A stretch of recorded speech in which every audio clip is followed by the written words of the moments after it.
Grandpa Tracy, is this what Alaska looked like? Boy, what I tell you, be quiet and pay attention to the story. Hey guys and girls, Tracy here.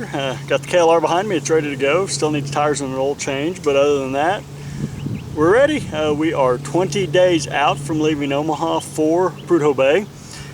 This will be the first BWOM trip where we have crossed an international border. It will also be the last BWOM trip where we have to acquire state lines. I finished my 50 last year. Billy will polish off his 50 this year. It's going to be a pretty sentimental moment. I recommend you stay tuned. I'm sure we'll have a daily update or two for you around there. We will have 2 days of, what's the word I'm looking for? Communication darkness. Once we get 35 miles north of Fairbanks, we will not have any cell service. We are going to rent a satellite phone to have with us for those couple of days in case of emergency. We will also have the spot tracker, so even though you won't be hearing from us, you can watch where we're at along the way and see that we actually made it to Prudhoe Bay. And before we leave, we'll do a video and post the link to that so that y'all can check it out along the way. But yeah, so KLR's ready. Let's talk about what I've done to it. You'll see that I went a totally different route than Billy did, other than the fact that we both have KLR 650s. So let's check it out. Okay gang, there's the 98 KLR 650 in full Alaska livery. Let me give you a little bit of a walk around. Finger. Don't give me the finger. Let me give you a little bit of a walk around of what all I've done to the bike. It still needs tires. I'll have those next week. Up here, obviously, wouldn't be a byway motorcycle bike without a byway motorcycle sticker now, would it? So yeah, got that. I put new fork covers on, has some seal savers under there also to protect everything. Hopefully all of that together will make sure that I have no troubles. Down here you will see I have zip tied and hose clamp strapped to the skid plate a tool tube. It's actually an operator's manual for agricultural equipment, but it's popularly used for KLRs in this manner. I'm going to stick the tire spoons in there, a few other tools, miscellaneous stuff that I don't anticipate needing at all, but will fit in there. So, and plus that gives me a little bit of extra weight down low, which I do want. As we move around, you'll see the bark busters with the plastic protectors, the 6.6 gallon IMS fuel tank. I have already tested it to a range of 270 miles. So I should not need fuel up on the haul road externally, but I may end up carrying some. I want to be smart about it, so I haven't made up my mind just yet. And here you can't really see it obviously, but down now in the motor I put a 685 kit in.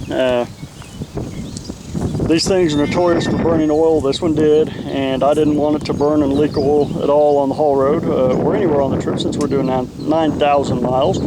So I went ahead and put in the big bore kit. It was actually a little bit cheaper than if I would have replaced everything with stock parts, which are known to not be good anyway. The other thing I forgot to mention, you'll notice the paint scheme. I went with a kind of military spec desert tan. I think it looks kind of neat, and it had a mixed match of colors on the parts that when I got it anyway, so I pretty much just went with it and did what I wanted. So desert tan it is. As we move around here, you'll see we have dry bags for the camping gear. That happens to be the one that my tent is in. The other side has my sleeping bag. Happy Trail lockable luggage. You see right there, we have the official sticker of BWOM 7, which happens to be on the back of my t-shirt right now that I'll mention in another video shortly. Then my YouTube address, so that anybody that sees us going down the road can look it up and see what the heck we're doing. Get back here, you'll see also tucked in there, my MotoFizz bag, of course, is going with me. I have a little tail case. That actually came with the bike. It was mounted in a little bit different location. I moved it back to allow for me to bring it along with everything else. I'm going to use that for the lockable storage for my camera equipment, and it also will let me have quick and easy access to all the camera equipment.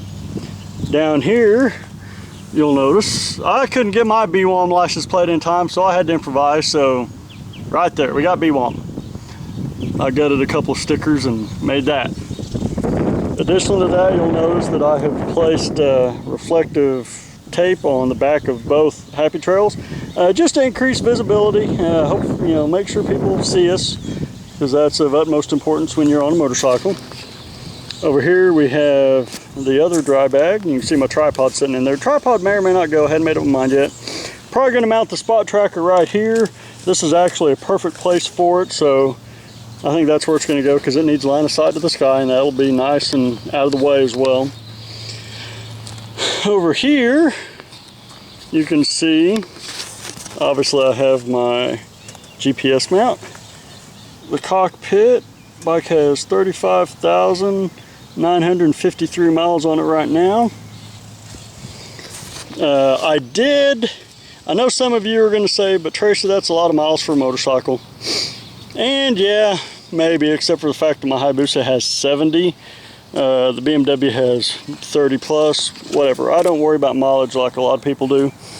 I could tell when I got the bike that it had been taken care of mechanically.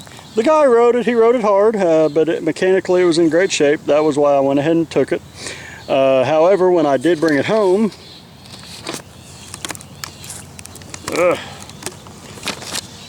when I brought it home, God, that's some extreme backlighting. Good grief, Charlie Brown. All right, there we go.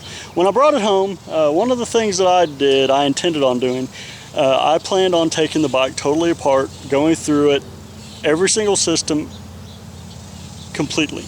The reason for this was I wanted to know this bike like the back of my hand. So once I brought it home, I did. I took it apart entirely. I'll show you a few pictures of the process, you know, over here somewhere in a second. But I stripped it down to the frame. I actually had the frame, the swing arm, and a few other bits powder coated. Not for vanity as much as to have them clean and have a clean surface to work from. It's hard to see something going wrong if you have to look through all the grease and grime that's already on the bike. And in this case, if something's going wrong, I need to know about it sooner than later. What do you think of my 5 o'clock shadow there? I thought I'd give the Billy look a try. Sorry about all the sunshine. I'm in the trees. Yeah, kind of looking spotty here, but whatever. So I took the bike totally apart, went through everything. I did find a few things that needed addressed. I'm not looking at the lens. Sorry about that. I had to replace a few of the swing arm bearings. I ended up replacing every single bearing in the triple clamp, the swing arm, and the frame anyway. There were a few that were seized that had to be replaced, but I did them all just to be on the safe side, since I had it apart and they had to come out to powder coat the frame anyway. I also found a little bit of chafed wiring that was in a it was in a bad location from the factory, and it had rubbed through to the copper wiring, so I repaired that and rerouted it so that won't happen again.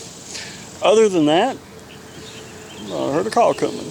Other than that, the bike was in excellent condition.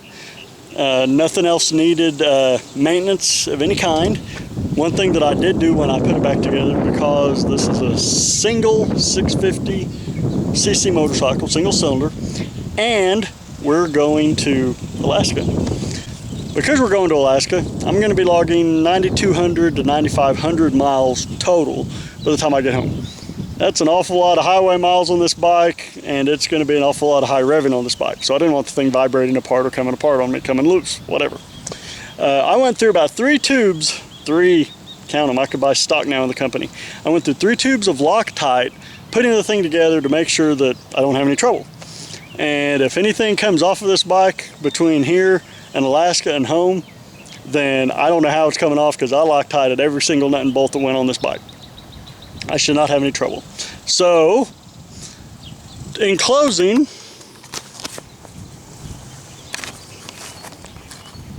'98 KLR 650, Alaska bound, T-minus 20 days and counting. Oh, I love this stupid bike. This thing is just a ridiculous amount of fun. Ha! Can't do that on the Busa.